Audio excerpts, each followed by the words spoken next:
of all of God's goodness, okay? Because if I could do it, you could do it. Like, God is really willing and wanting to give you everything that you want because He already wants it for you and He wants to do it so much bigger, like I said, than anything that we could do. He just give us a little mustard seed of what we could get. It's just like, do you have the faith of a mustard seed to get that? Because watch when I do what I do.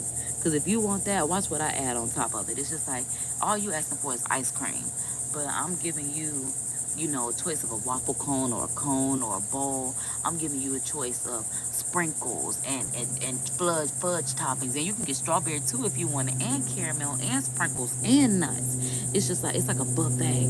It's literally like when you go to a frozen yogurt or, the ice cream shop or something like that where they got the scoops in it. You can literally put all these toppings on it. It's like you just went to the ice cream shop for ice cream.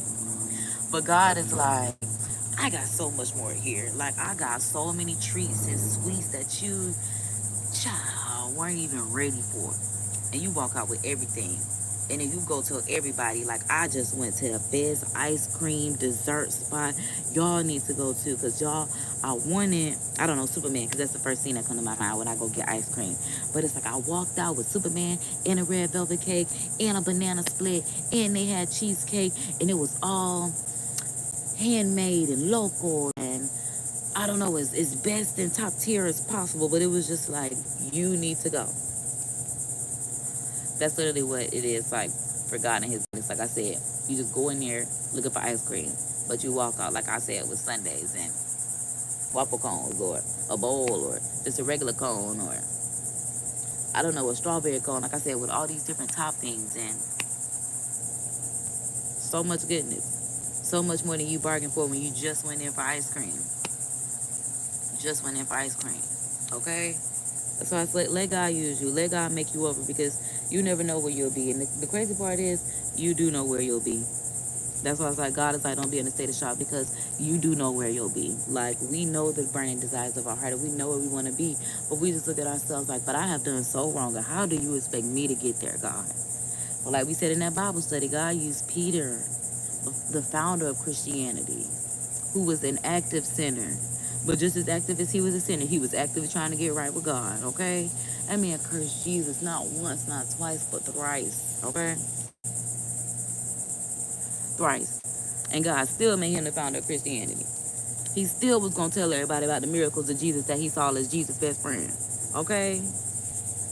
God is good. That's why I'm like, Jesus told everything. And Jesus even told Peter at one point in time, get away from me, Satan. You trying to stop me from what God has for me. And that's why we said sometimes the people around you will try to stop you what God has for you, but you better rebuke them. And you better get what God wants for you. I'll teach you how. I'll rebuke that in the name of Jesus.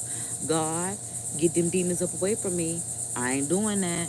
I ain't going for it. They may go for anything, but I ain't going for none of that. In Jesus' name I pray. Amen. God, I'm with you, and I know I'm your child, God. That's what I do know. Flee from me. That's what you tell it. Ain't nothing. You can say it just like, flee from me. As long as you believe in it, it don't even matter the tone. But I like to get victorious in my, okay? Flee from me, I said, okay? Head to toe. Soul to head, okay? I be child. Boy, will shout, stomp, and all that. Because I'm looking at the table that's flipped over. And my daddy be, that's when he sit outside and he do like stuff when he's about to get on the grill, like whether it's like cleaning fish, stuff like that. His outside stuff. That's his outside table.